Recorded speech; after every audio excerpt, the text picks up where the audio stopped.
मुंबई के मोतीलाल नगर के रीडेवलपमेंट की बात हो रही है। 143 एकड़ एक बड़ा लैंड पार्सल होता है। इंडिया का सबसे बड़ा रीडेवलपमेंट प्रोजेक्ट क्यों मोतीलाल नगर माना जा रहा है, ये दिखाने के लिए एक घर में हम लोग मौजूद हैं। पहले तो आप देख लीजिए कि ये महाड़ा टेनेमेंट्स है, ये स्लम्स नहीं है, चौल नहीं है, बिल्डिंग नहीं है।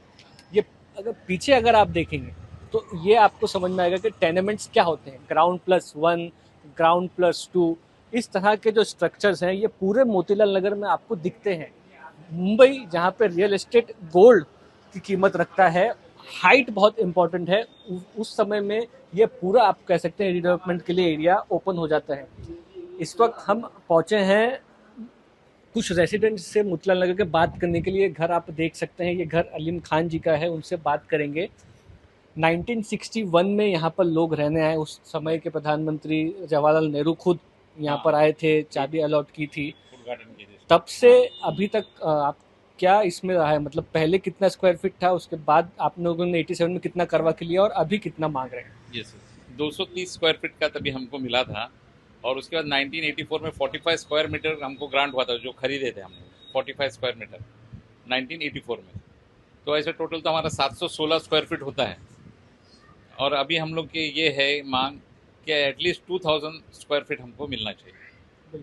हाँ। तो ये सर्वे महाडा की तरफ से किया गया है क्या? जो आपको मास्टर प्लान जिस दिन प्रेजेंट हुआ था उस दिन आप लोग मौजूद थे क्या? ऐसे सवाल थे जो पूछने महाडा से रह गया? हाँ, उस दिन हम लोग इसमें मीटिंग में मौजूद थे। सब अच्छे से हुई मीटिंग। एंड थोड़ा अच्छा नहीं हो पाया, वो आधे में ये हो गया, डिस्टर्ब हो गया। लेकिन हमको ये पूछना रह गया कि कितना एरिया, मतलब हम हमारी जो इच्छा है वो हिसाब से हमको मिलेगा क्या, वो पूछना रह गया। कॉर्पोरेट फंड के बारे में बातचीत रह गई। बाकी उनका प्रेजेंटेशन जो कैसा बनने वाली बिल्डिंग वो सब तो बताया उन्होंने, लेकिन हमारा कॉर्पोरेट फंड और एरिया बढ़ने के बारे में बात करना था कि जो हमारी इच्छा है कि थोड़ा सा एरिया और चाहिए हमको, वो बातें रह गई। सोहल जी भी है, आप भी मोतीलाल नगर के रहीवासी है। जो 1600 स्क्वायर फीट का एरिया दिया जा रहा है, जो आप कह सकते हैं इस टाइप के घरों की मुंबई में आज बहुत डिमांड है। मुंबई में बिल्डिंगों में घर मिलता है। तो क्या मांग है रेसिडेंट्स की, और महाडा ने आप लोगों की बात अभी तक मानी है? देखो, महाराज में तो हम लोग शुरू से महाराज के साथ हमारी लड़ाई जारी है। हम लोगों ने मतलब सबसे पहला हमारा यही ऑब्जेक्शन है कि वो लोग जो बोल रहे हैं 230 स्क्वायर फुट को हम लोग 1600 दे रहे हैं, ये गलत बात है। हम लोग 230 नहीं, हम लोग का 45 FSI हमने खरीदा है और वो मिला के हमारा 716 होता है। और हमारी मिनिमम डिमांड 2000 है। ये हमने जितेंद्र अवार्ड तब के जो ये थे उनको भी रखी थी। हमारा लेटर है उसमें हमने 2000 मिनिमम हमको चाहिए, इससे नीचे हमारा कोई कॉम्प्रोमाइज़ नहीं है। अभी कोई बोल रहे हैं 2400 बोल रहे हैं, कोई 3000 बोल रहे हैं, ठीक है, वो उनका अपना सवाल है। लेकिन हम लोग जो है युवराज मोहिती जी के नेतृत्व में हमने कोर्ट में भी यही रखा है कि हमें 2000 स्क्वायर फुट चाहिए ही है। क्योंकि देखिए 1960 में जो परिवार थे वो छोटे थे, आज उनके बच्चे हो गए, उनके बच्चे के बच्चे हो गए, 4-4 परिवार एक एक घर में रह रहे हैं। तो मिनिमम 2000 हमारा डिमांड है और ये हमको मिलना चाहिए। कामले जी भी इस वक्त मौजूद है। एक और डिमांड ये भी है कि पहले रिहेबिलिटेशन के घर बनाए जाए, उसके बाद बिल्डर आगे बाकी कंस्ट्रक्शन करे। भी कैसा है, ज़्यादा करके बिल्डर के ऊपर किसका भरोसा नहीं है। इसके लिए हमारी पहली मांग है कि हम लोग महाड़ा डेवलप करें, उसके पीछे हम लोग लगे।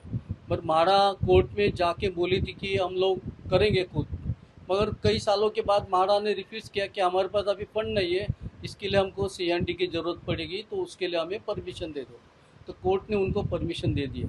ये महाड़ा को हम लोग क्यों ज़बरदस्ती कर रहे हैं? क्योंकि महाड़ा अगर बीच पे है तो हमें कॉन्फिडेंस है कि ये हमें ज़रूर बांध के देगा। अगर कोई प्राइवेट बिल्डर आता है तो 100% हमको कॉन्फिडेंस है कि वो कुछ तो गड़बड़ करेगा और प्रोजेक्ट लटकाएगा, हम लोग के घर टूट जाएंगे, तभी हमको वो खाली करके होने के बाद में वो हमको बांध के देगा। पर प्राइवेट बिल्डर उसका कोई भरोसा नहीं, वो बांध के देगा या नहीं देगा। महाड़ा अगर हमारा घर लेती है, बांधती है, तो हमें थोड़ा अच्छा लगता है कि महाड़ा करते तो कुछ हमेशा हमारे साथ धोखा नहीं होएगा।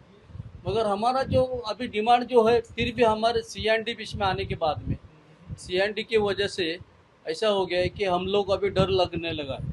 इसके लिए हमारा घर, हमको पहला नया घर की चाबी दे दो और हमारा फिर उसके बाद हमारा जूना घर का चाबी ले लो, ऐसा सब लोगों का हमारा डिमांड है।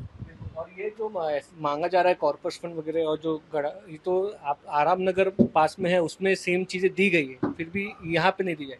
आराम नगर में 50 लाख रुपीस कॉर्पस फंड और 2000 उनको दे रहे हैं, ठीक है। तो हमने भी कॉर्पस फंड 30 लाख रुपए की मांग की है। उन्होंने उसमें देखो कुछ मांगे उन्होंने मांगी भी है, जैसा T2 की मांग हमारी उन्होंने मांगी है। हमारी पॉजिटिव वे से बात चल रही है, लेकिन अभी अटक रहा है जो मामला वो एरिया पे अटक रहा है, बाकी कुछ नहीं। हम लोग म्हाडा के VP से बहुत से बार मिले, हमारे से उन्होंने बहुत अच्छे से बात की, उसमें कोई प्रॉब्लम नहीं है। लेकिन अभी प्रॉब्लम ये है कि अटके हुए वो 1600 पे अटके हुए, हम लोग 2000 मांग रहे हैं।